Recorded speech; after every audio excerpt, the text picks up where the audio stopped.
नमस्कार साथियों, मैं मनोज मीणा, राजस्थान युवा शक्ति एकीकृत महासंघ प्रदेश अध्यक्ष। साथियों, आप सबकी जानकारी में है कि आज हम तमाम हज़ारों छात्रों के साथ में कर्मचारी चयन बोर्ड गए थे और जो मांगी थी वो मैंने आपको बताई हुई थी कि जूनियर अकाउंटेंट, सूचना सहायक, संगणक और सीईटी की लिस्ट, इनकी परीक्षा तिथि को लेके बहुत असमंजस की स्थिति बनी हुई थी। आप लगातार मेरे से कह रहे थे कि मनोज भाई क्या हो सकता है, क्या नहीं हो सकता, आप स्थिति क्लियर करिए। तो साथियों, पहले तो मैं तहे दिल से धन्यवाद देना चाहता हूँ। बहुत सारे जूनियर अकाउंटेंट और संगणक और सूचना सहायक के अभ्यर्थी आज कर्मचारी चयन बोर्ड पहुँचे और अपनी एक मजबूती से ताकत और मजबूती से अपनी आवाज़ बुलंद करी। इसलिए आप सभी धन्यवाद के पात्र हो। साथियों, इन मांगों को लेके हमारी बोर्ड चेयरमैन और बोर्ड सचिव दोनों से मुलाकात हुई। साथियों, उन्होंने मेरे से स्पष्ट कहा, मैंने उनसे बोला था कि आपने लगातार मेरे को विश्वास दिया है कि एग्ज़ाम अक्टूबर में होंगी, कैलेंडर 7 तारीख से पहले जारी होगा, आप इसको लेकर स्थिति स्पष्ट करिए।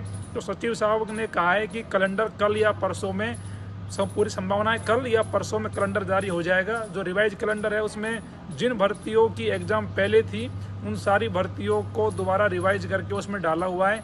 आपके सामने कल परसों में कैलेंडर आ जाएगा। जो कैलेंडर की मांग थी, इसको लेकर साथियों एक समाधान हमने निकाला है कि कल परसों में कैलेंडर कर्मचारी चयन बोर्ड जारी कर देगा।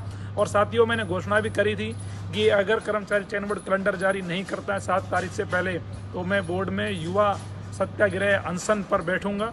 लेकिन साथियों, 7 तारीख तक अगर हमारी मांगें पूरी हो जाती है तो हम कर्मचारी चयन बोर्ड की इन मांगों के लिए हम धन्यवाद भी देंगे। साथियों, बात है एग्ज़ाम को लेकर।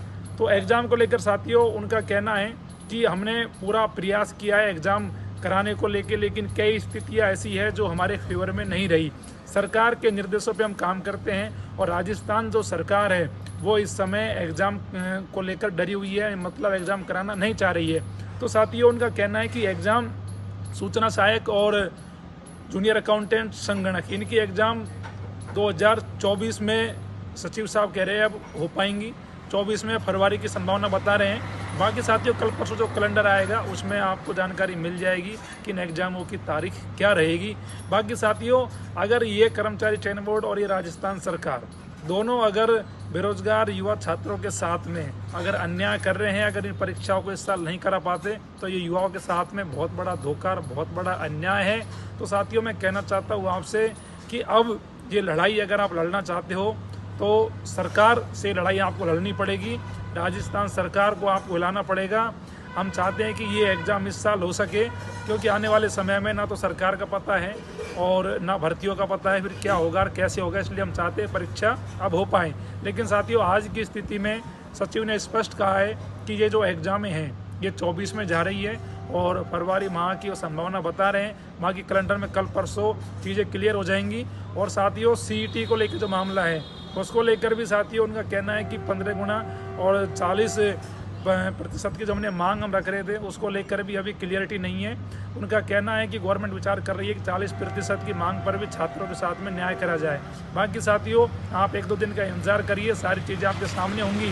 और साथियों, मैं आपके साथ हूँ। अगर आप सब युवा शक्ति अगर ये चीज़ का निर्णय लेते हैं कि एग्ज़ाम इस साल होना चाहिए और हमें संघर्ष करना पड़े, तो साथियों, हमें जिस लेवल पर संघर्ष करना पड़ेगा मैं आपके साथ हूँ और इस लड़ाई को मजबूती से लड़ेंगे। धन्यवाद।